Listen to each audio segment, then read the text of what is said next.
আসসালামু আলাইকুম রহমতুল্লাহ। সবাই কেমন আছেন? আশা করি সবাই আপনারা সবাই অনেক অনেক ভালো আছেন। দীর্ঘ অনেক দিন পরে প্রথমবার এবার ফেজে আসছি। এটা আমার প্রথম ভিডিও ফেজের। দ্বিতীয় যে বিষয়টা হলো সেটা হলো আমি মাদ্রাসায় পড়ালেখা করি, তাই আমার মাদ্রাসায় এগুলো আসা এগুলো সম্ভব হয় না আমার জন্য। এরপরও আপনাদের সাথে সাক্ষাৎ করার জন্য একটু আসছি ইনশাল্লাহ।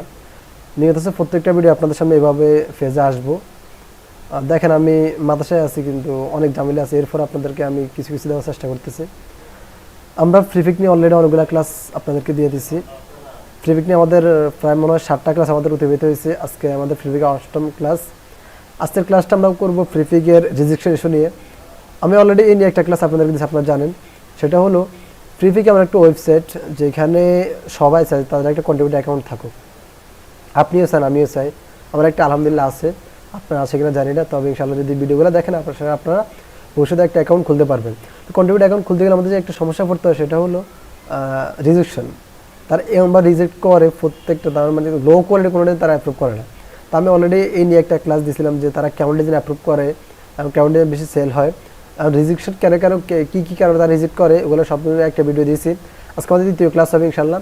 আজকের ক্লাস যদি আপনারা দেখেন ইনশাল্লাহ আশা করি ফ্রিপিক থেকে আপনারা আগামীতে রিজেক্ট আপনাদের হবে না। তো চলেন আমরা আমাদের মূল ক্লাসে আসি।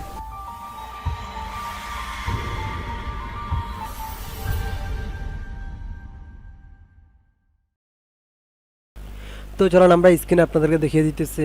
আর রিজেকশন ইস্যু নিয়ে আমি অলরেডি ফার্স্টটা বিষয় নিয়ে ক্লাস দিচ্ছিলাম, আমাদের একটা ক্লাস আছে, এটা দেখে আসবেন।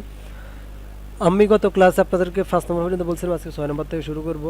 6 নম্বর হলো লাইভ টেস্ট একটু বিস্তারিত, আর এটা রিজেকশন হয় না, একদম কমে হয়, তো এটা তো বলার মনে করি না। এরপর যেটা আছে সবসাথে এটা অনেক বেশি করে, সেটা হলো গ্রুপ ইন এ সেট। অর্থাৎ আপনি যে কোনো একটা গ্রুপ থেকে একটা সেটকে নিয়ে এসে এখানে আপলোড দিয়ে দিলেন, তারা কখনো আপনার ডিজাইনটা অ্যাপ্রুভ করবে না। আসলে এটা বুঝতে পারছেন? অর্থাৎ যে কোনো একটা সেট দেখলেন, আপনার হলিউড একটা সেট দেখলেন, ওখান থেকে একটা ক্যাটাগরি ছোট্ট একটা ব্যাক্টর নিয়ে এসে এখানে আপলোড দেন, তারা কখনো অ্যাপ্রুভ করবে না। এরপর সিমিলার সাবমিশনটা কি? সিমিলার সাবমিশন কয়েকটা ক্যাটাগরি, তার মধ্যে প্রথমটা হলো কালার চেঞ্জ করে কিংবা আপনার এলিমেন্ট চেঞ্জ করে। সেটা কি? দেখেন এখানে একটা ডিজাইন আছে, হ্যাঁ, আপনি এই ডিজাইনটা কী করলেন, আপনি এই ডিজাইনটাকে একটু কাস্টমাইজ করলেন, কালারিং চেঞ্জ করলেন, একটু হালকা কাস্টমাইজ করে ফিচার ব্যাকগ্রাউন্ড চেঞ্জ করে আপনি আপলোড দেন, তারা কখনো অ্যাপ্রুভ করবে না। Colouring sense, element sense. Colouring সেন্সটা বুঝে নেব। কালারিং সেন্স এলিমেন্টটা হলো আপনি একটা ডিজাইন নিলেন, এখান থেকে একটু শেপে ডাইনে বামু করে একটু ফাড়াই করে এদিক সেদিকে একটু কাস্টমাইজ করে দিলেন, তারা অ্যাপ্রুভ করবে না। আশা করি বুঝতে পারছেন। এরপর আছে ডুপ্লিকেট হলো কি, এই ক্যাটাগরি হুবু একটা ডিজাইন তাদের এখানে দেখেন, এখানে 4টা ডিজাইন আপনার এখানে আছে, আপনি এখান থেকে হুবু ওর মতো একটা ডিজাইন করে এখানে দিলেন, সিমিলার সাবমিশনও ধরবে, ডুপ্লিকেটও ধরবে। আশা করি বুঝতে পারছেন। এরপরে এই ক্যাটাগরি 10 নম্বর, এটা তো হয় না, এটাও এত হয় না। লাইভ টেস্ট এগুলো তো রিজেক্ট হয় না, এগুলো হয় না। এরপর আসে এটা একটা হয়, সেটা হলো আপনার ডিজাইনের ভিতরে আপনার এমন একটা কারণ যে নিজেদের একটা শেপ দিয়ে দিলেন, এখানে কিছু লিখলেন, তাহলে তারা এগুলো নেবে না। এটা তো হয় না, হ্যাঁ এটা ঠিক আছে। এরপর আছে এলিমেন্ট ইন দ্য আর্টবোর্ড। অর্থাৎ আপনার আর্টবোর্ডের বাইরে যদি কোনো এলিমেন্ট থাকে, হ্যাঁ আপনার এটা ডিজাইন করলেন, ডিজাইনটা করার পর আপনি ডিজাইন দেখলেন কি ডিজাইনের বাইরে কিছু আর্টবোর্ড রেখে দিলেন, মানে কিছু শেপ, কিছু ভেক্টর, আর্টবোর্ডের বাইরে কিছু ভেক্টর রাখলেন, কিছু শেপ, যে কোনো একটা কিছু রেখে দিলেন, তাহলে অ্যাপ্রুভ করবে না। এরপর সবচেয়ে বেশি হলো যেটা, সেটা হলো preview image and EPS not related. সেটা হলো কি, আপনার ইপিএস দিলেন একরকম, হ্যাঁ, কিন্তু আপনার প্রিভিউ ইমেজ যে ডিজাইনটা দেখা যাচ্ছে ইপিএস সেই ডিজাইনটা নাই, তাহলে তারা কখনো অ্যাপ্রুভ করবে না। আপনার দোনোটা ইপিএস যে একটা ডিজাইনটা থাকবে, আপনার প্রিভিউ ইমেজে ওই ডিজাইনটা থাকতে হবে। এরপরে হলো সেন্ড টু ফ্ল্যাট আইকনটা হলো তাদের একটা নিজস্ব একটা ওয়েবসাইট ফ্রিপিকের। আপনি ফ্ল্যাট আইকনটি একটা ডিজাইন নিয়ে আপনি ওটাকে একটু পিডি বাইরে আপনি কাস্টমাইজ করে তাদের এখানে দিয়ে দিলেন, তারা এগুলো অ্যাপ্রুভ করবে না। এরপরে সেভ এ পিএসডি ফাইল, এটাতে অ্যাপ্রুভ হয় না। সেন্ড এ ফটো, এগুলো এত হয় না। এরপরে সবচেয়ে বেশি যেটা হয় সেটা হলো তাদের ডিজাইনের ভিতরে আপনি কোনো পিকচার দিতে পারবেন না, তখন কী করতে হবে, ইমেজ নট ইনক্লুডেড। আপনার মেইন ফাইলে আপনি পিকচার রাখতে পারেন, আপনার প্রিভিউ ইমেজ রাখতে পারেন, সমস্যা নেই। প্রিভিউ ইমেজ রাখার পরে আপনি কোনো দিকে লিখে দিতে হবে ইমেজ নট ইনক্লুডেড, এটা লিখে দিবেন। তাহলে কী হবে, আপনার ডিজাইন তারা অ্যাপ্রুভ করে। যদি আপনি এভাবে খালি বেলে দিবেন, তারা এগুলো অ্যাপ্রুভ করবেন। যদি আপনি ইমেজ নাও দেন, তারপর তারা অ্যাপ্রুভ করবে না। এরপরে ইমেজ ইনক্লুডেড ইন ইপিএস, আপনি ইপিএসের ভিতরে একটা ইমেজ যদি ইনক্লুড করে দেন, তাহলে তারা অ্যাপ্রুভ করবে না, কোনো ইপিএসের সাথে কোনো ইমেজ থাকতে পারবে না। এরপরে আউটপুট, এটাও করে না এত বেশি।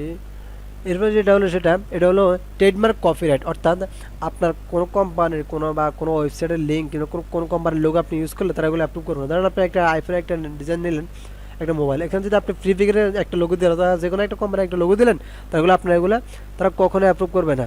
আশা করি বিষয়টা বুঝতে পারছেন। এরপরে এটা হয় না এত বেশি, এগুলো তো হয় না, ইথিক্যাল পলিসিস এগুলো হয় না এত বেশি। আমি যেগুলো দেখাচ্ছি উপরোক্ত এগুলো সবচেয়ে বেশি খেয়াল করুন, সেটা হলো আপনার ইমেজ নট ইনক্লুডেড, এটা সবচেয়ে বেশি খেয়াল করবেন। আর টাইপোগ্রাফি, তার সবচেয়ে বেশি করে আপনার টাইপোগ্রাফি নিয়ে, typography, image not included, similar submission, এগুলো একদম বেশি করে আপনি এগুলো একটু টাইপোগ্রাফি একটু বেশি চিন্তা করতে হবে। প্রিফিক, typography, similar submission, technical issue, assistant এবং টেকনিক্যাল ইস্যু নিয়ে সবচেয়ে বেশি করে অ্যাসিস্ট্যান্ট এবং টেকনিক্যাল ইস্যু, যা এখানে নেই। আমি ওই বিষয়ে আপনাদেরকে ইনশাল্লাহ ওটা নিয়ে একটু বিস্তারিত ক্লাস দেবো। অ্যাসিস্ট্যান্ট এবং টেকনিক্যাল ইস্যু কী একটু বিস্তারিত ক্লাস দেওয়ার চেষ্টা করবো। কম্পোজিশনও আপনার নেয় অনেকটা, কম্পোজিশনটা এই কয়েকটা বিষয় একটু বেশি ধরে। আপনি এই জিনিসগুলো ফলো করেন, আপনি একটা ভালো কোয়ালিটি ডিজাইন এখানে আপলোড করতে পারবেন। আশা করি আপনাদেরকে এটা বলতে পারি, যদি আপনি ভালো কোয়ালিটি ডিজাইন করতে পারেন আপনি আপলোড করতে পারেন। যদি আপনি নর্মাল কোনো ডিজাইন করেন তাহলে আর কি করা। তো আশা করি যদি এগুলো একটু ফলো করেন, আপনি এগুলো আমি এগুলো আপনাদেরকে দেখা দিয়েছিলাম, বা আমি এটা লিঙ্কটা আপনার ডিসক্রিপশন বক্সে দিয়ে দেবো, আমি এটা নিয়ে নিতেছি। আপনি এই লিঙ্কে সেগুলো একটু পড়ে নেবেন, সবগুলো পড়ে নেবেন, পড়ে তারপরে আপনি কাজ করবেন। আমি একটু রাখিয়ে দিতেছি, ওয়েট করেন, এখানে রাখিয়ে দিলাম। আমি আপনাদেরকে লিঙ্কটা ইনশাল্লাহ আপনার ভিডিও ডিসক্রিপশন বক্সে দিয়ে দেওয়ার চেষ্টা করবো। আপনি এখান থেকে সেগুলো একটু বিস্তারিত পড়বেন, পড়তে না হলে সবগুলোকে নেবেন, নিয়ে কপি করে গুগল ট্রান্সলেট করে বিস্তারিত পড়বেন। আশা করি যদি পড়েন ইনশাল্লাহ ভালো কিছু করতে দোয়া করবেন। আজকের ক্লাসটা এতটুকুই। আসসালামু আলাইকুম ওয়া রাহমাতুল্লাহি ওয়া বারাকাতুহু।